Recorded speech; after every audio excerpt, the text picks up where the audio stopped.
Hi guys! Today on the Review Diaries I'm reviewing the stunning debut novel An Ember in the Ashes by Sabata here. It is a gorgeous novel. It's one of the best books I've read so far this year. It's already been out in the US for about 3-4 weeks, but it's not due out in the UK until June the 4th, which was why I was quite so excited when the lovely people at HarperCollins offered to send me a review copy in advance. They also sent me, as well as the gorgeous book, which would have been enough. I was excited enough by that.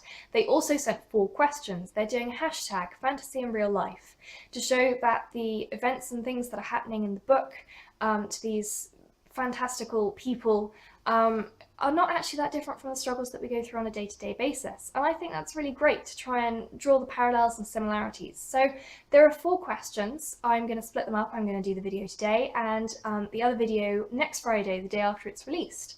So the first question. Elias struggles with the notion of freedom in An Ember in the Ashes. He desperately wants to make his own decisions, as we often do in reality. Modern life means doing things we don't want to do, as in fantasy. What do you do to keep yourself feeling positive during a difficult day? Are there any songs, places, people that make you feel happy? I've got 2 happy songs that are guaranteed to lift my mood. The first is, ironically enough, called Happy by Pharrell Williams. It's partly that it's just a really happy song, and partly because I walked out of the church when I got married last year to that song. So it just has a lot of really good memories for me. I love that song. The second one is Shake It Off by Taylor Swift, because I dare you to listen to that song and not smile at the very least, and you will probably end up like me dancing and singing along as well. Places.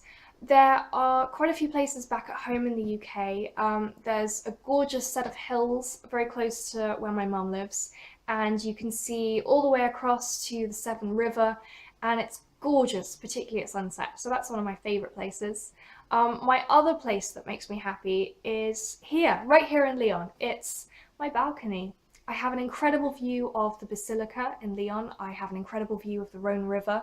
And it's just a really lovely place to sit in the sunshine. It seems to always be sunny over here. I'm sorry, I'm not meaning to make you too jealous. And I love sitting and reading and drinking tea. It is one of my favourite places to be. And people that make me happy.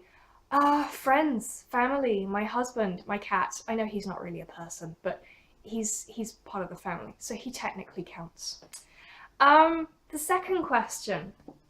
The burden of destiny is discussed throughout An Ember in the Ashes. Regardless of whether you believe in destiny or not, modern life generates its own expectations and pressures, whether from yourself or from your surroundings.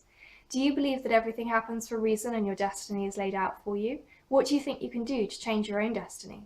What makes you happiest now, and how does it differ from what made you happiest this time last year?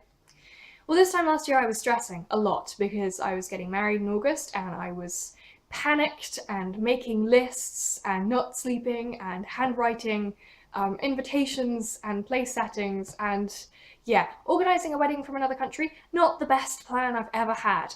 So this time last year I was very, very stressed, and whilst I was very happy doing all of that, it was, yeah, incredibly stressful. So what makes me happiest now? The fact that I'm not that stressed is nice.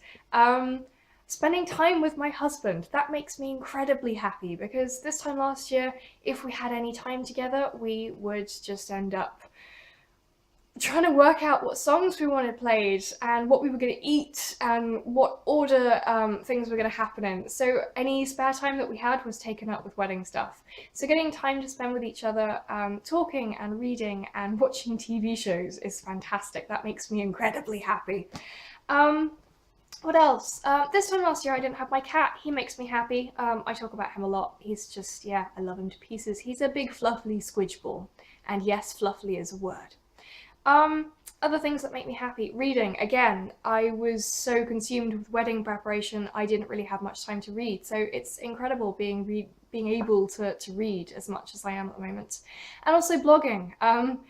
Everything just got pushed to the wayside when I was planning, so I didn't really do any blogging. I did the odd post, but because I wasn't reading, I wasn't really blogging. So the fact that I'm back blogging and doing these videos for Bookish Brits, that makes me incredibly happy. And just getting time with the community again. It's something that I really missed when I was away, and I am so glad to be back and doing it again. So those are my first two questions for hashtag fantasy in real life. Next week I will be answering the final two questions and talking some more about why I love this book so much, and probably talking about my cat some more because, hey, it happens all the time. I hope you have a great weekend and a great week, and I will see you next week.